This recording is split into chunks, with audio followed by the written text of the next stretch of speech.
you know, but when the electricity go out, who's going to be able to teach you how to build a fire? Can I advance that just for a second?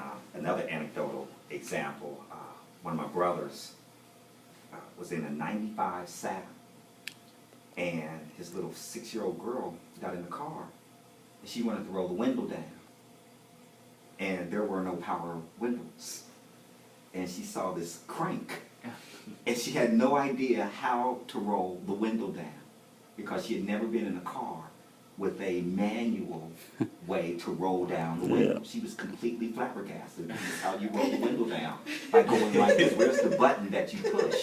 And so in technology beyond social media also illuminates those differences in terms of generation. If I could add another area of difference with respect to the generation gap, and this is a little more serious, I think it has to do with life expectations.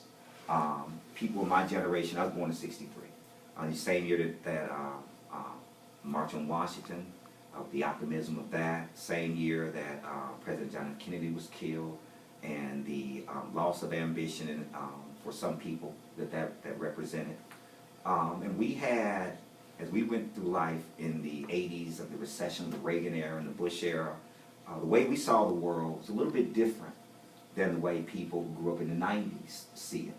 I would argue that you guys see life with a little more optimism in terms of your life chances, in terms of what you can be in life, etc., as opposed to my generation, where still some things were kind of limited. As far as sports were concerned, as far as professions were concerned, we had this notion still then that you had to be 10 times better than a white person to get a job. You were going to be the first fired, the last hired, and that kind of thing. And I think that young people now don't have those same kind of angsts that we did. You guys can use technology and create your own business in a way that we couldn't.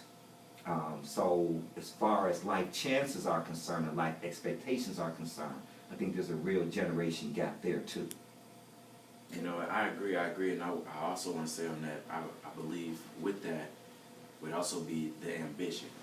You know, I had a guy, Mr. Parham, when I was in middle school. Remind me a lot like you, actually.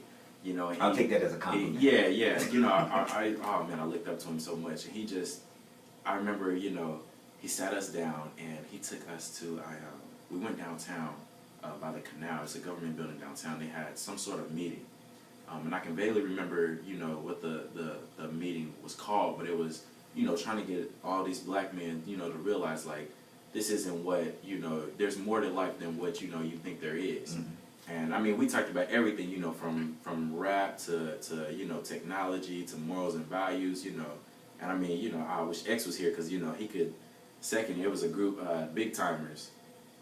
You might have heard the song, you know, I got everything in my mama's name, but it's okay because I'm still fly, mm-hmm. You know. And, you know, he used to tell us, like, you know, it wasn't until, like, I remember that because he broke it down. He was like, everything is in your mother's name, but you still fly. You ain't got no car, you ain't got no job, but you still fly. So how are you flying unless you know you out here doing something wrong? Mm-hmm. And one of the things that he was touching on was the ambition. You know, back then, you know, like with the civil rights movement, there was a lot of ambition. You mm-hmm. know, back in the '60s, you know, like the little girl, you know, the little Rock. You know, mm-hmm. those kids, they had Little Rock 9. Yeah, you know, exactly. You had to put guns to these kids' heads, you know, for them not to show up to school. Yeah. And he, you know, Mr. Parham told us, he was like, you know, nowadays, for half of y'all, we got to put guns to y'all head just to get you out of bed so you can go to school. Mm-hmm. You know, and it's like, back then it was more like, I want to go out, even though the odds are stacked against me, I'm still going to make it. I'm still going to go out and do this. I'm going to be the best, you know, mm-hmm. and I'm going to do what I want to do.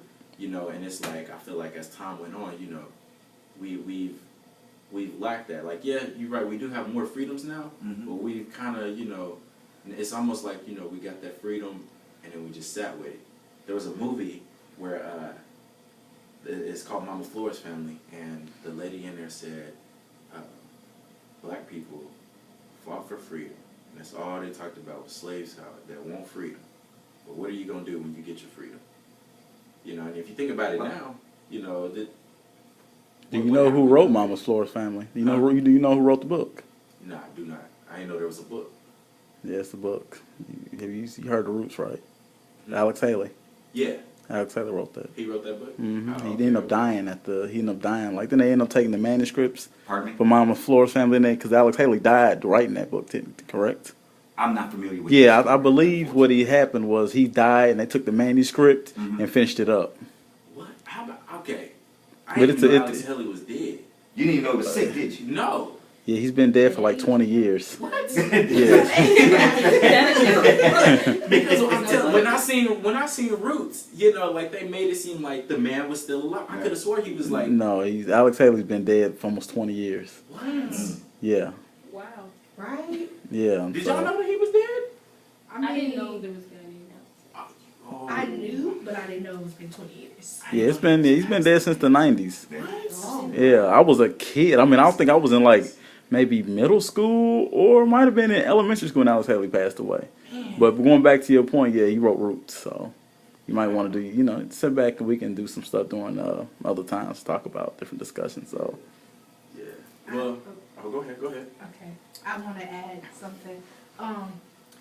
I think respect, it will be a good, how do I word this? A good way to say that that's a big issue in generation gap, because people my age, they don't respect a lot of people you guys' age. And it really irritates me because I was taught, don't lie, don't steal, all the good stuff, but you still should have respect for yourself and other people.